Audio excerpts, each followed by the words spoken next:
Terungkap Rusia tembaki jet tempur Israel dengan S-300 di Suriah.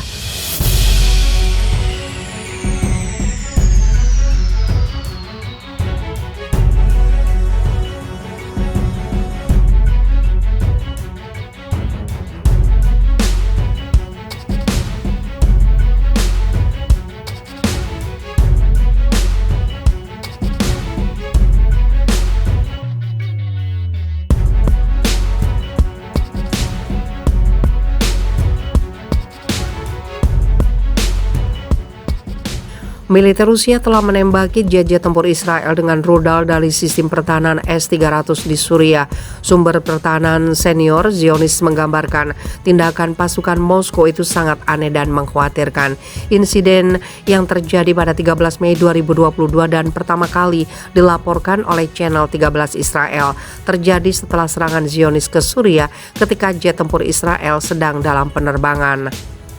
Belum jelas jet tempur apa yang digunakan dalam operasi itu, meskipun F-15, F-16, dan F-35 Israel semuanya telah digunakan sebelumnya untuk menyerang wilayah Suriah. Media Israel lainnya, Breaking Defense, dalam laporannya Kamis 19 Mei menyatakan tidak ada pesawat Israel yang rusak akibat serangan misil itu. Namun ini merupakan pertama kalinya Rusia mengaktifkan sistem pertahanan udara S-300 terhadap jet tempur Zionis. Sebelumnya, Rusia dan Israel telah beroperasi di bawah perjanjian diam-diam yang memungkinkan Israel untuk melakukan serangan yang dianggapnya merupakan kepentingan nasional selama mereka tidak menargetkan unit militer Rusia di wilayah Suriah. Sejak 2015, jet tempur pasukan pertahanan Israel atau IDF telah melakukan ratusan serangan udara terhadap target terkait Iran di Suriah tanpa reaksi Rusia. Pejabat Israel menolak berkomentar tentang tembakan rudal dari S-300 Rusia tersebut, meskipun ada hotline antara Israel dan Rusia untuk berkomunikasi tentang masalah Suriah.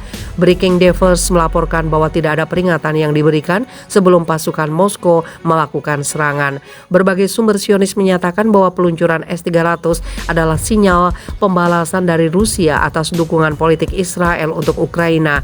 Hangat-hangat kuku meskipun mungkin dibandingkan dengan negara lain, serta apa yang disebut sebagai hasil dari memburuknya kekuatan Kremlin di unit luar negerinya dan situasi buruk Rusia di Ukraina.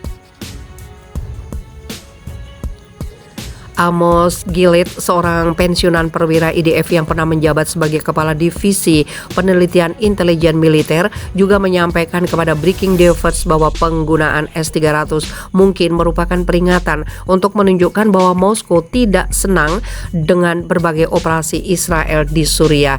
Israel sedang menunggu untuk membuat keputusan mengubah strateginya untuk menyerang target di Suriah sambil berusaha mengumpulkan gambaran lengkap tentang pesan apa yang coba dikirim oleh Rusia. Salah satu opsi yang dipertimbangkan adalah beralih ke senjata yang lebih stand-off dan menghindari operasi jarak dekat yang akan menempatkan jet tempurnya tepat di kisaran S-300. Pertanyaan yang lebih besar adalah bagaimana Israel akan menangani peluncuran serupa lainnya dari pasukan Rusia. Jika ini adalah insiden satu kali, itu adalah satu hal, kata sumber senior pertahanan Zionis. Jika ini adalah perubahan dalam kebijakan Rusia, pemerintah Israel harus memutuskan ketika baterai Rusia diluncurkan, akankah Israel menyerangnya? Ini adalah pertanyaan yang berat dan serius. Tembakan misil dari S-300 oleh Rusia terjadi pada saat Israel mempercepat kampanyenya melawan target Iran di Suriah, ketika pasukan Rusia dipindahkan dari Suriah untuk mendukung kampanye militernya di Ukraina. Pasukan Iran diketahui telah mulai mengambil alih wilayah di Suriah yang sebelumnya dikendalikan oleh pasukan Rusia, di mana intelijen regional dan sumber pertahanan Israel meningkatkan alarm bahwa unit Teheran itu dapat menyebabkan lebih banyak serangan terhadap target Israel, atau bahkan secara kasar 1.000 pasukan Amerika Serikat yang ditempatkan di Suriah. Jika pasukan Iran di Suriah meluncurkan rudal balistik ke Israel, Israel akan melihat serangan seperti itu sebagai yang dilakukan langsung oleh Iran dan bertindak sesuai dengan itu, kata sumber pertahanan Israel.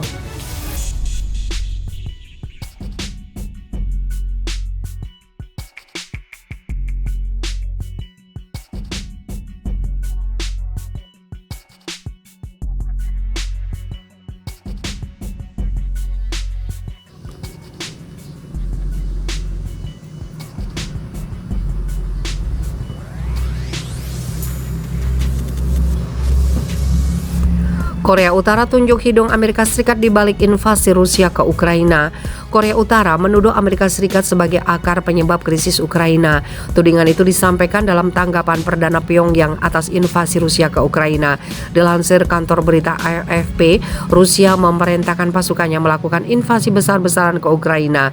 Perintah itu memicu kecaman global, mendorong Barat menjatuhkan berbagai sanksi terhadap Rusia. Bahkan beberapa diarahkan langsung pada Presiden Rusia Vladimir Putin. Di antara beragam kecaman, Korut tampaknya punya pendapat berbeda. Dalam tanggapan yang diposting di situs web Kementerian Luar Negeri miliknya, Korut menyebut Amerika Serikat yang harus disalahkan atas apa yang kini terjadi di Ukraina. Washington telah mengejar supremasi militer dengan mengabaikan permintaan sah Rusia untuk keamanannya. Demikian komentar tersebut ditulis Ri Ji-song, seorang peneliti di studi politik internasional untuk masyarakat Korea Utara. Akar penyebab krisis Ukraina juga terletak pada sikap sewenang-wenang Amerika Serikat, imbuh komentar yang dimuat pada Sabtu sore. Ri mengecam Amerika Serikat karena memperlakukan standar ganda dengan mengatakan Amerika Serikat mencampuri urusan dalam negeri negara lain atas nama perdamaian dan stabilitas, tapi tanpa alasan yang baik. Ia mencela tindakan pertahanan diri yang diambil oleh negara lain untuk memastikan keamanan nasional mereka sendiri.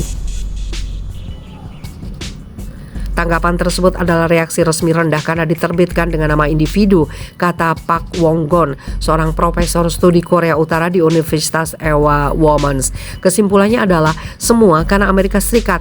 Poin utamanya adalah Anda akan menderita jika tidak memiliki kekuatan, katanya kepada AFP. Rusia memang dikenal sebagai salah satu sohib Korea Utara bersama Beijing. Moskow juga turut menentang tekanan internasional terhadap persenjataan nuklir Korea Utara, bahkan meminta sanksi internasional diringankan demi alasan kemanusiaan. Sebelumnya, Cina, sekutu terpenting Korea Utara, juga menyalahkan Amerika Serikat dan sekutu baratnya dalam berbagai pekan terakhir karena meningkatkan krisis Ukraina.